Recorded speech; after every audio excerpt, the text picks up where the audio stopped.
Hey guys, Dominic here with Capital Chimney. This customer called us out about a week or so ago, and he was getting moisture inside the chimney as well as leaking through and coming inside the house. So he did some research on his own and he actually found some very good information that ended up being correct. So what it is you got your furnace and you got your hot water heater. These are gas appliances, burn natural gas. And when you burn natural gas, you create a lot of moisture vapor going up the chimney, okay? So steam, basically.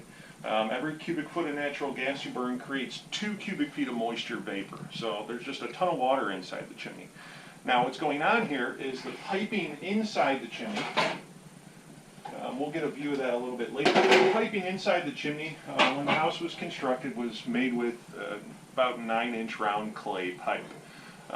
This clay pipe, back in the day when the house was built 50, 60 years ago, was sized appropriately to the appliances. Alright guys, so this problem started when this customer replaced the appliances. As I was saying, 50, 60 years ago, the appliances were much older, right? Older appliances were less efficient. So they put a lot more heat up the chimney and less moisture. So you needed that bigger pipe. Now, when you go to newer, more efficient appliances, it does a much better job of being more efficient and putting more heat into the house, but it puts a lot more moisture vapor up the chimney. So it requires a much smaller flue system. The analogy I like to use is, think of a garden hose. You got a big garden hose, right? It's going to put out a lot of water, but not at very high pressure. It's just going to kind of dribble out the end of the hose. Now you put a nozzle on that, less water, but a much higher pressure. So what we're going to be doing here is resizing the flue system. We're going to be putting in a smaller liner. That's going to help to carry the exhaust gases faster up the chimney, which will reduce the condensation that forms. It'll keep those flue gases warm. It'll prevent the moisture in those gases condensating and causing this leak that this customer is experiencing inside the house. So right now we're going to go ahead and get everything disassembled, and we'll go through the process of installing a liner system and running some new connector piping. So we've got all the old connector pipe taken off. Some of this pipe was running correctly anyway. Some of it was in poor condition inside of it, rotten. You can see this right here, big hole rusted through it. And that's because this is galvanized pipe. Galvanized pipe is great, except for it can't be encased in masonry. When it does, that moisture just corrodes it very, very quickly, which is what happened here. This pipe actually isn't too old. The other thing that we saw is that right here, this pipe goes on the outside of this. Now this is the direction of exhaust flow. You always need to have your crimps going in the direction of exhaust flow. Should this have been a gap, we created this when we hit it with a hammer, but should there be a gap that opens up here, it can allow exhaust gases to leak. Now, excuse me, I mentioned earlier that we're going to be putting a liner in. And what a liner is basically a heavy gauge flexible metal pipe that goes inside the chimney, and it'll come out right here through the thimble area, which is what we just opened up. So the thimble is the pass-through into the vertical chimney system. We removed the old connector piping as well as some mortar and concrete and everything around that area so that we can pull the new liner in through it. Then we're going to run new connector piping up to that. So the next time you see us, we're going to be up on the roof installing that liner. It gets dropped in from the top. So we'll be back shortly. I wanted to show you guys a few things about the outside of the chimney. Now this is some things that you guys can look for on your own home. One of the main indicators of possible liner damage is efflorescence. Efflorescence is salts that leach out through the brick and show up on the face of it. Okay, so when the bricks get wet from the inside, the water evaporates out through it. It carries with this like white powdery substance that you can see on the face of the brick. Let's see if this will show up on camera. Well, it doesn't look like it. Little spot right there. Spot there. Little spot here. And then down here. So what you see here is saturation, okay? You see some mildew type growth in there. So there's an area, and I'll try and video it from the inside. There's an area approximately right here where the liner clay pipes, the existing clay pipe system, is disconnected, okay? So there's a gap there. So what's happening is the exhaust gases are trying to go up the chimney, but they're going to go to the area of least resistance. So they're going to work their way out of any gaps between these clay pipe sections.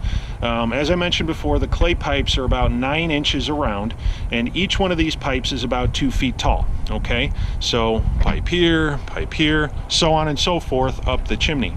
Now in this area in particular is right near the foundation, and what's happening is the moisture is escaping from between those pipes, saturating the brick in this area here, causing some efflorescence. It's like white, discoloration on the brick faces, also saturating this area here enough to the point to where it's sustaining life, basically, this mildew type growth. Now a lot of people would think, well, this is a foundational problem, and in some cases it could be, but in this particular case it all has to do with the pipes inside the chimney. So the next video I'm going to show you is me and my assistant Matt installing the liner. Fairly simple process. I kind of want to guys walk you through the basic steps of that, but if you guys have any type of moisture entry or leaking near a furnace or water heater or boiler chimney, it's not always a roof problem, it's not always a foundation problem. It very well could be a liner issue or an issue with the chimney in general. So if you've had roofers out, you've had a foundation guy out, your chimney is still leaking, or if you want a professional opinion on the condition of your chimney structure, you can call us in the Chicagoland area, Capital Chimney, 630-670-6535, and we do free estimates. We'd be happy to come out and assess your chimney for you. All right, guys, so we're up on the roof. Matt is holding the end of the liner that's going to get fed down the chimney. So here's the chimney structure here. Here's part of the old clay pipe. Now, when this chimney had some work done, a new crown or something at the top, instead of continuing with the 9-inch round pipes that are in the rest of the chimney, they put a square pipe at the top, which is never ideal, but it is what it is. So the liner is going to get fed through this opening all the way down to the basement area and pulled through that thimble. So here you can see the rest of the liner. This is heavy gauge 2-ply 3003 aluminum. And in most cases, aluminum is sufficient. There are certain circumstances where you need to use like stainless steel. But in this case,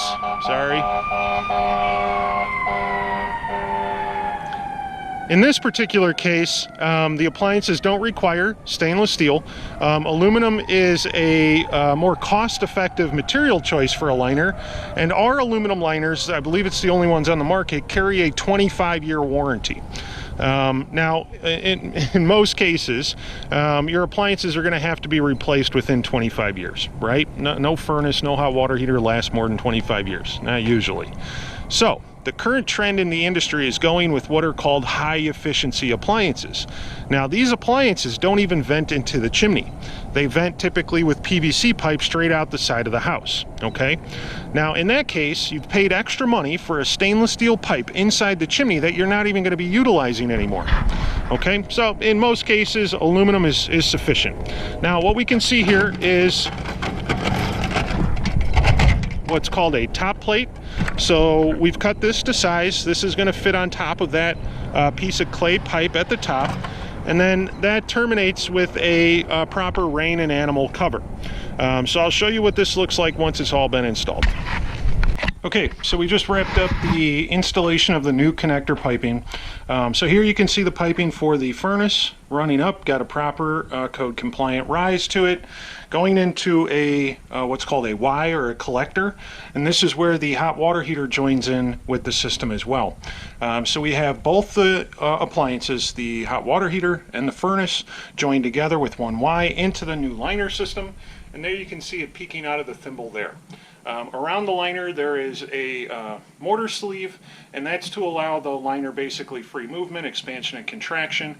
We've then patched and mortared up the thimble area. We're going to replace the insulation to keep drafts at bay, and then I'll show you what it looks like up top, get the appliances back on, draft test everything, make sure it's working properly. We'll see you back on the roof. Alright guys, I wanted to show you the termination of the system, show you how all the components work together. The last time I showed you the components, they were just laying here on the roof. Sometimes, people might have a hard time visualizing how it works. So here I want to show you the termination, a properly done termination for this liner system. So as you can see, we've got the rain and animal cover. Now all of these components have been designed and listed and tested to work with each other.